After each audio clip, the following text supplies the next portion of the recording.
पहले तो राजस्थान में मंत्रिमंडल गठित करने में 27 दिन लगे और 30 दिसंबर को मंत्री पद की शपथ हुई। 22 मंत्रियों ने शपथ ली। मुख्यमंत्री और उप मुख्यमंत्री की शपथ पहले हो चुकी थी। ऐसे में कुल मिलाकर 25 सदस्यीय मंत्रिपरिषद राजस्थान की जनता के सामने आ गया। लेकिन किस मंत्री को कौन सा विभाग मिला, यह 5 दिन बाद भी अभी डिसाइड नहीं हो पाया है। हालांकि मंत्रियों को सचिवालय में उनके कमरे आवंटित हो गए हैं। मंत्रियों में से अधिकांश ने कार्यभार संभाल लिया है, लेकिन फिलहाल उन्होंने अपना कार्यालय संभाला है, टेबल कुर्सियों को संभाला है, बैठ गए हैं कार्यालय में और फोटो सेशन हो चुका है। लेकिन किस विभाग का जिम्मा कौन सा मंत्री संभालेगा, अभी तक यह बात तय नहीं हो पाई है और इस बात को 5 दिन से अभी तक राजस्थान की जनता इंतजार कर रही है। लेकिन अब लगता है कि 8 जनवरी के पहले मंत्रियों को विभागों का बंटवारा नहीं हो पाएगा। इसका सीधा सीधा कारण है, 2 कारण इसके प्रमुख रूप से बताए जा रहे हैं। पहला कारण तो यह है कि जयपुर में 5 से 7 जनवरी तक डीजीपी कॉन्फ्रेंस होने वाली है। इसके लिए प्रधानमंत्री नरेंद्र मोदी और गृह मंत्री अमित शाह जयपुर आ रहे हैं। ऐसे में बहुत सारा वीआईपी मूवमेंट रहेगा और मुख्यमंत्री भी प्रोटोकॉल में रहेंगे। ऐसे में 5 से 7 जनवरी तक संभव नहीं है कि मंत्रियों का बंटवारा किया जाए। कौन से विभाग को कौन सा मंत्री मिलने वाला है, यह अभी 5 से 7 तक शायद तय नहीं हो पाएगा। पहला कारण तो यह है। दूसरा कारण यह है कि श्रीकरणपुर विधानसभा का चुनाव, जिसका मतदान 5 जनवरी को होना है, 8 जनवरी को जिसका रिजल्ट आना है, उसका भी अभी इंतजार किया जाएगा। इंतजार करने का कारण सबसे बड़ा यह है कि श्रीकरणपुर से जो भाजपा उम्मीदवार हैं सुरेंद्र पाल सिंह टीटी, उनको बिना चुनाव जीते भाजपा ने मंत्री बना दिया है। अब 8 जनवरी को जब परिणाम आएगा, उसके बाद तय होगा कि सुरेंद्र पाल सिंह टीटी सहित किन मंत्रियों को कौन सा विभाग दिया जाता है। और यह तभी हो पाएगा जब श्रीकरणपुर का चुनाव परिणाम भाजपा के अनुकूल आए।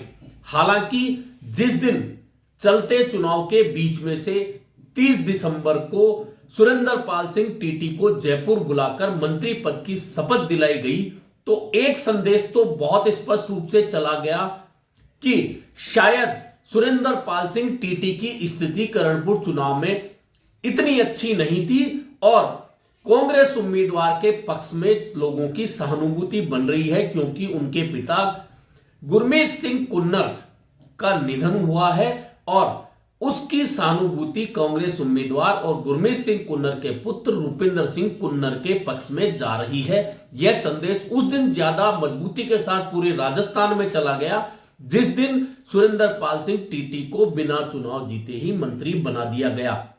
हालांकि इस शपथ पर कांग्रेस ने चुनाव आयोग में शिकायत की। बहुत नेताओं ने बयान दिए, कहा कि यह मतदाताओं को सीधा सीधा लोभ दिया गया है और यह बताने का प्रयास किया गया है, ऐसे में यह आदर्श आचार संहिता का उल्लंघन है। लेकिन इसका कोई फायदा कांग्रेस के बयानों का, ज्ञापन का फिलहाल नहीं हुआ है। लेकिन अब चूंकि चुनाव मतदान होने में मात्र 2 दिन बचे हैं, आज प्रचार वहां थम चुका है। 5 जनवरी को मतदान होगा और 8 जनवरी को वहां के परिणाम आएंगे और 8 जनवरी को परिणाम अगर भाजपा के अनुकूल रहते हैं तो उसी दिन शाम को मंत्रियों के विभागों का बंटवारा लगभग कर दिया जाएगा। लेकिन क्योंकि चुनाव सिर्फ संभावनाओं के आधार पर ही परिणाम देखे जाते हैं, लेकिन परिणाम जब तक सामने नहीं आ जाते हैं तब तक यह तय नहीं होता कि होने वाला क्या है।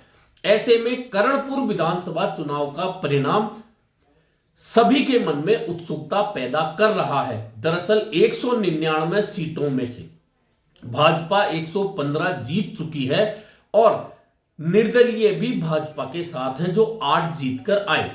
लेकिन इस कारण से भले ही इस करणपुर विधानसभा सीट के परिणाम का असर सरकार की स्थिति पर नहीं पड़े, लेकिन कुछ नेताओं की स्थिति पर इसका असर जरूर पड़ सकता है, उनकी पोजीशन पर असर पड़ सकता है यदि भाजपा के अनुकूल परिणाम नहीं आता है तो।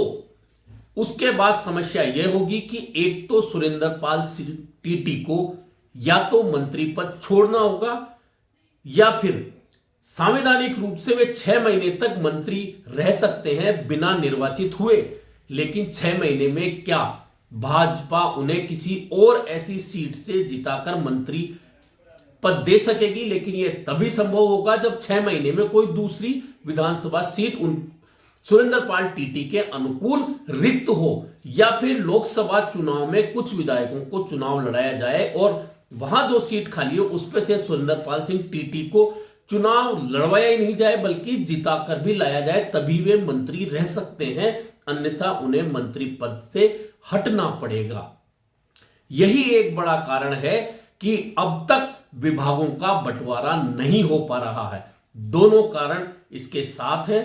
पहला, 5 से 7 जनवरी तक जयपुर में होने वाली डीजीपी कॉन्फ्रेंस, जिसके लिए प्रधानमंत्री नरेंद्र मोदी और गृह मंत्री अमित शाह जयपुर आने वाले हैं।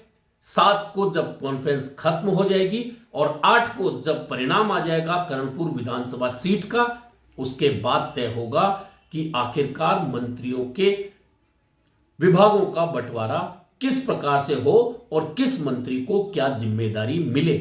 तब तक सभी को इंतजार करना पड़ेगा। और क्योंकि मुख्यमंत्री के तौर पर भजनलाल शर्मा सभी विभागों के मुखिया हैं और दिल्ली से बुलाकर सुधांशु पंत को राजस्थान में प्रशासनिक मुखिया बना दिया गया, यानी कि मुख्य सचिव बना दिया गया है। और सुधांशु पंत राजस्थान के बारे में बहुत अच्छी तरह से समझते हैं, क्योंकि वे कई जिलों में कलेक्टर रहने के अलावा कई विभागों में सचिव पद की महत्वपूर्ण जिम्मेदारियां निभा चुके हैं। ऐसे में वे ना सिर्फ यहां के प्रशासनिक सिस्टम को समझते हैं, शासकीय सिस्टम को समझते हैं, भौगोलिक सिस्टम को समझते हैं।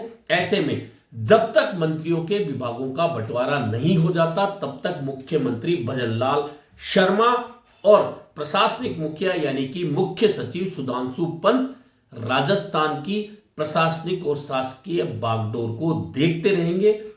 फिलहाल तो इंतजार 8 जनवरी का है, जब बिना चुनाव जीते सुरेंद्र पाल सिंह टीटी जो मंत्री बने हैं, क्या वे भाजपा के अनुकूल परिणामों के अनुसार जयपुर आकर मंत्री पद को संभालेंगे या फिर स्थितियां बदल सकती हैं और उस बदलती परिस्थितियों के बाद भाजपा के कई नेताओं को यह सफाई देनी पड़ सकती है कि आखिरकार सुरेंद्र पाल सिंह टीटी को बिना निर्वाचित हुए मंत्री बनाने का आइडिया किसके दिमाग से निकला। कुल मिलाकर इंतजार अब सिर्फ 8 जनवरी का है। हमें भी है, आपको भी है, राजस्थान की जनता को भी है और राजनीतिक प्रेक्षकों को भी है। इंतजार कीजिए 8 जनवरी का। श्री करणपुर विधानसभा सीट जो उत्सुकता पैदा कर रही है उन 199 परिणामों से भी ज्यादा, जिनमें की सरकार भाजपा की बन चुकी है।